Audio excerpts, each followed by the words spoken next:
Could the price of crude oil super spike to $150 a barrel, roughly 2 times where it is today? The problem is that there's too little investment in new oil supply. Companies are worried about 3 things. They're worried about a repeat of the oil price collapse of 2014 to 15. They have a newfound financial discipline where investors are demanding that they generate appropriate returns on capital.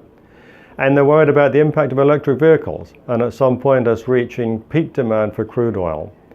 Many companies now plan for permanently low oil prices, and that's making some projects no longer profitable that they might otherwise do. When oil fell in 2014 to 15, US production hardly dipped at all because the shale revolution saw oil companies in America find new ways to innovate, be more productive, and basically prosper at low prices.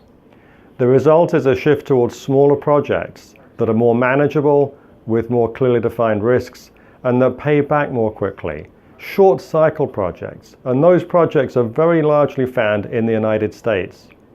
What you see is that investment is down almost everywhere in the world except in the US because the short cycle projects are here.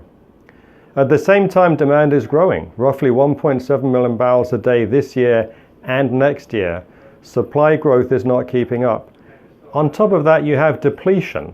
Not well understood, but typical oil fields lose around 3 to 5% of their production every year after peaking at the beginning. So when you add that together with new demand, the world needs probably 5 to 7 million barrels a day of new oil just to balance.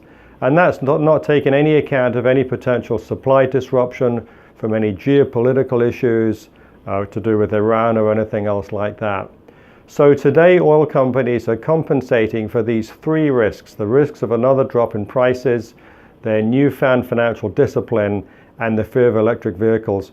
We think the risk is therefore that there'll be insufficient supply and that oil prices could trend up over the long run, perhaps a lot higher than people expect today. I'm Simon Lack. We invest in energy infrastructure.